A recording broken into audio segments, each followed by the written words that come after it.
Bienvenue sur Au cœur de l'Islam, votre espace dédié à la spiritualité et à la compréhension des enseignements divins. Aujourd'hui, nous plongeons dans les profondeurs de Sourate Al-Baqarah, une sourate immense et puissante qui ne se limite pas à des mots, mais qui offre une lumière, une guidance et une invitation à transformer nos vies. Première sourate, révélée dans un contexte unique. Bienvenue une nouvelle fois sur Au cœur de l'Islam. Plongeons ensemble dans le contexte de la révélation de Sourate Al-Baqarah. Une sourate qui n'est pas seulement un texte, mais un véritable fondement d'une civilisation. Cette sourate a été révélée à Médine, à une époque où la communauté musulmane était en pleine construction. Imaginez la ville de Médine, vibrante mais fragile. La jeune communauté musulmane faisait face à des défis immenses, des tribus hostiles, des alliances brisées et des cœurs encore incertains.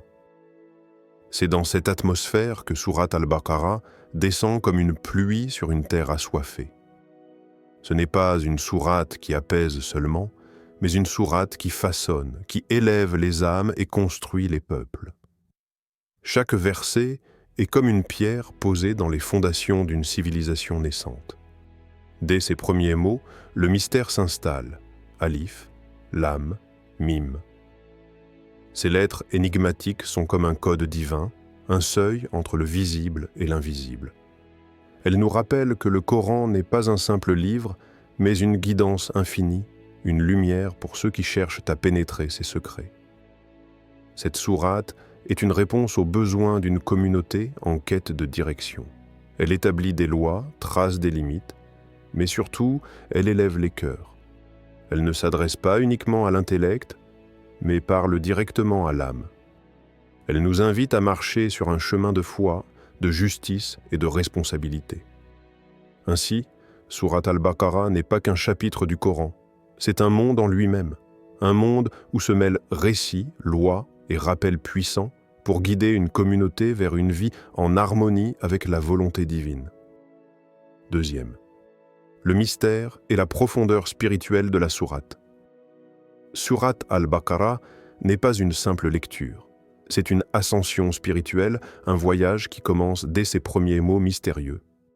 Ces lettres isolées, alif, lam, mim, n'ont pas de sens apparent pour l'homme, mais elles renferment un message profond.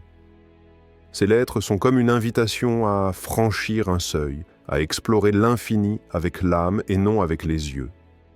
Cette sourate est bien plus qu'un texte religieux. Elle est une lumière. Une clé qui ouvre les portes de la compréhension spirituelle. Les lois qu'elle contient ne sont pas de simples ordres, elles parlent au cœur. Les récits qu'elle partage ne sont pas de simples histoires, ils sont des miroirs où chacun peut se voir. Le véritable voyage dans cette sourate ne se fait pas avec les pieds, mais avec l'âme.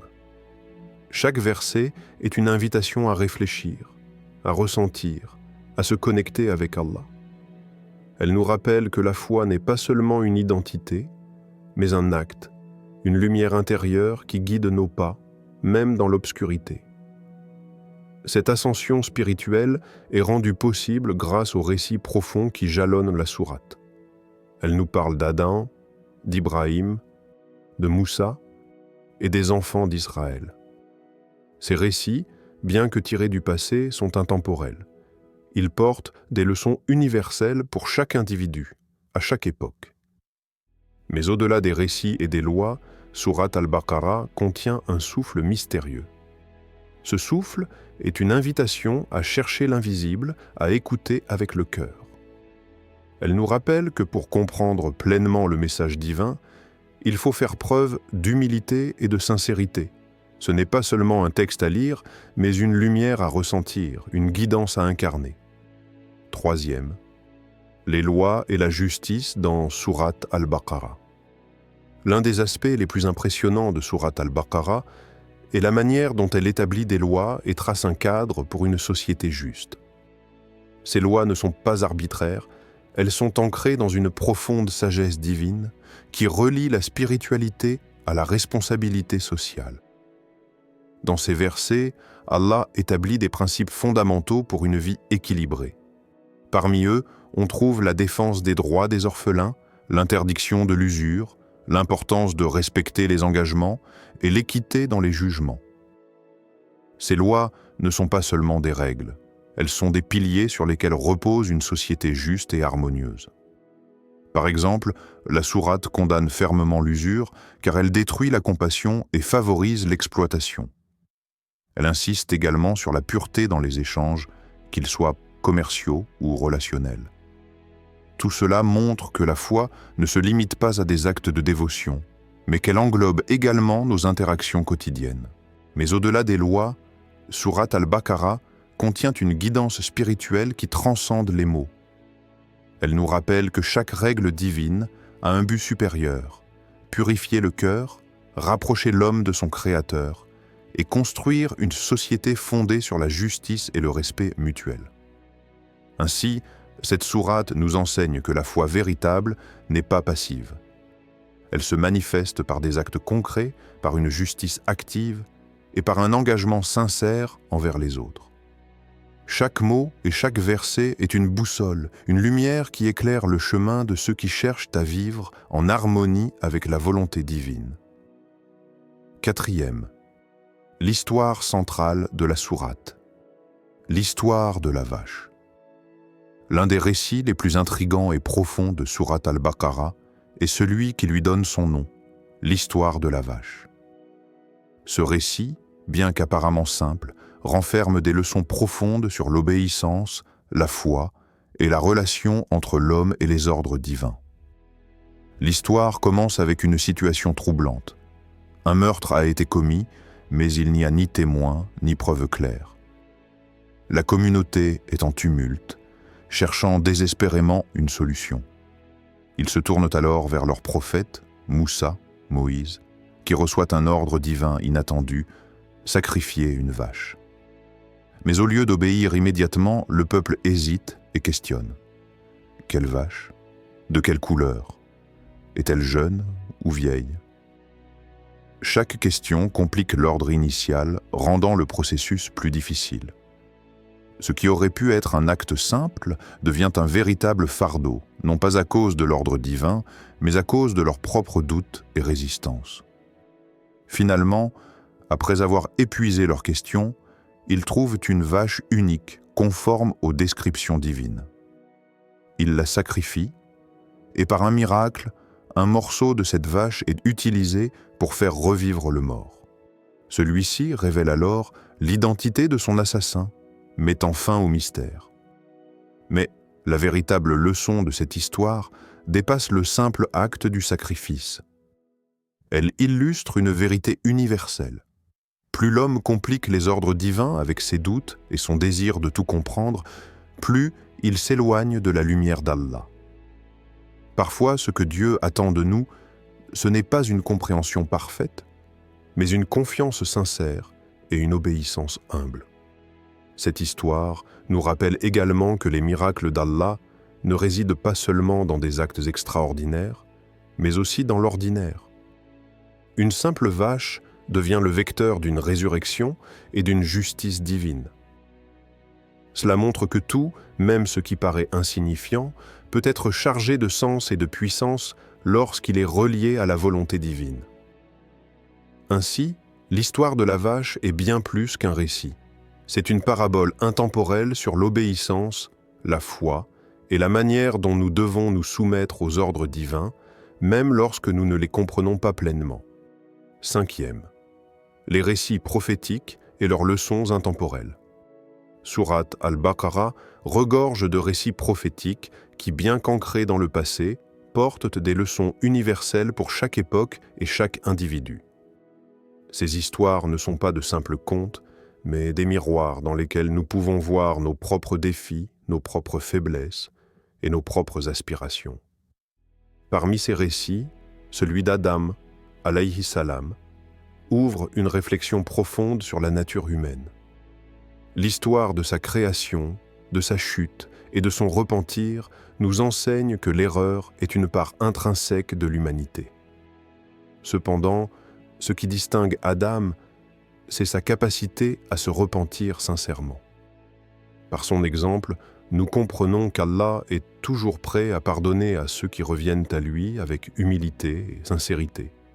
Le récit d'Ibrahim, alayhi salam, met en lumière l'importance de la foi inébranlable et de la soumission totale à Allah. Sa disposition à sacrifier son propre fils, en réponse à un ordre divin, illustre une confiance absolue en Allah, même lorsque les ordres divins défient la logique humaine. Cette histoire rappelle que la foi véritable n'est pas conditionnée par la compréhension, mais par la confiance totale en la sagesse divine. Quant à Moussa, alayhi salam, ses interactions avec les enfants d'Israël révèlent les défis de guider un peuple. Ces luttes pour rappeler la foi à une communauté souvent réticente reflètent nos propres combats intérieurs. Nous aussi, parfois, résistons à la guidance divine, cherchant des réponses rationnelles, là où Allah nous demande simplement de faire confiance. Ces récits prophétiques ne sont pas des histoires figées dans le passé. Ils portent des messages intemporels pour l'humanité. Ils nous rappellent que la foi, la patience, le repentir et l'obéissance sont les clés pour surmonter nos épreuves et nous rapprocher d'Allah. Ainsi, Sourate Al-Baqarah nous enseigne que les récits du passé ne sont pas simplement là pour être lus, mais pour être médités. Ils sont des leçons vivantes, destinées à élever nos cœurs et à nous guider dans notre propre cheminement spirituel. 6. Les paraboles et les images spirituelles. Une des beautés uniques de Sourate Al-Baqarah réside dans ses paraboles et ses images spirituelles. Ces exemples frappants ne sont pas de simples ornements du texte, mais des messages codés, des clés pour ouvrir les portes de la compréhension divine. L'une des paraboles les plus puissantes est celle de la lumière d'Allah. Allah est la lumière des cieux et de la terre. L'exemple de sa lumière est comme une niche dans laquelle se trouve une lampe. Cette image poétique illustre la guidance divine comme une flamme douce et constante. Cette lumière n'est pas imposée. Elle est offerte à ceux dont le cœur est ouvert. Si le cœur est comme une niche accueillante, alors la lumière divine y trouve une place. Mais si le cœur est scellé, aucune lumière ne peut y pénétrer. D'autres paraboles exposent les dangers de l'hypocrisie et de l'égoïsme. Par exemple, les hypocrites sont comparés à ceux qui allument un feu.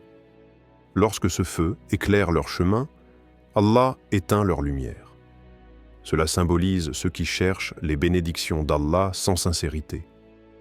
Leur foi est superficielle et ils retombent dans l'obscurité, incapables de trouver leur chemin.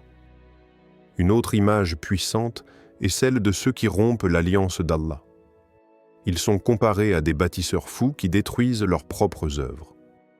Ces paraboles nous rappellent que la désobéissance et l'arrogance mènent à l'autodestruction, non par une punition arbitraire, mais par la conséquence logique de nos choix.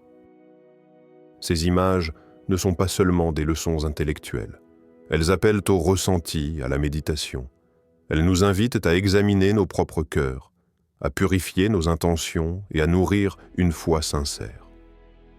Ainsi, les paraboles de Sourate Al-Baqarah ne sont pas là pour être simplement comprises, mais pour être ressenties. Elles sont des miroirs qui nous permettent de voir la vérité sur nous-mêmes et sur notre relation avec Allah. 7. La conclusion de Sourate Al-Baqarah. Une promesse et une prière. La conclusion de Sourate Al-Baqarah est l'un des passages les plus émouvants et puissants du Coran. Elle se termine par une promesse divine et une prière qui résonne dans le cœur de chaque croyant. Le verset dit « Allah n'impose à aucune âme une charge supérieure à sa capacité ». Ces mots, simples mais profonds, sont une source de réconfort pour tous ceux qui traversent des épreuves. Ils rappellent que, peu importe la difficulté de notre situation, Allah connaît nos limites. Il ne nous demande jamais plus que ce que nous pouvons supporter. La sourate se clôt avec une invocation magnifique, une prière universelle pour le pardon, la miséricorde et la guidance. Notre Seigneur ne nous châtie pas s'il nous arrive d'oublier ou de commettre une erreur. Cette prière est un rappel de notre humanité, de nos faiblesses et de la miséricorde infinie d'Allah. Ce passage final est aussi une invitation à avancer, même lorsque nous doutons ou trébuchons. Il nous rappelle que tant que nous nous tournons vers Allah avec sincérité, nous ne sommes jamais seuls. Ainsi, Sourate al-Baqarah n'est pas simplement une sourate du passé. Elle est un pacte vivant entre Allah et les croyants, une lumière dans les moments sombres et une boussole pour ceux qui cherchent à rester sur le droit chemin. Qu'Allah nous permette de vivre avec cette sourate dans nos cœurs, de la réciter, de la méditer et surtout de l'incarner dans nos vies. Merci d'avoir suivi cette exploration sur Au cœur de l'islam. Si cette réflexion sur Sourate al-Baqarah vous a inspiré, n'hésitez pas à partager et à vous abonner. Que la lumière d'Allah vous guide toujours. Assalamu alaikum wa rahmatullahi wa barakatuh.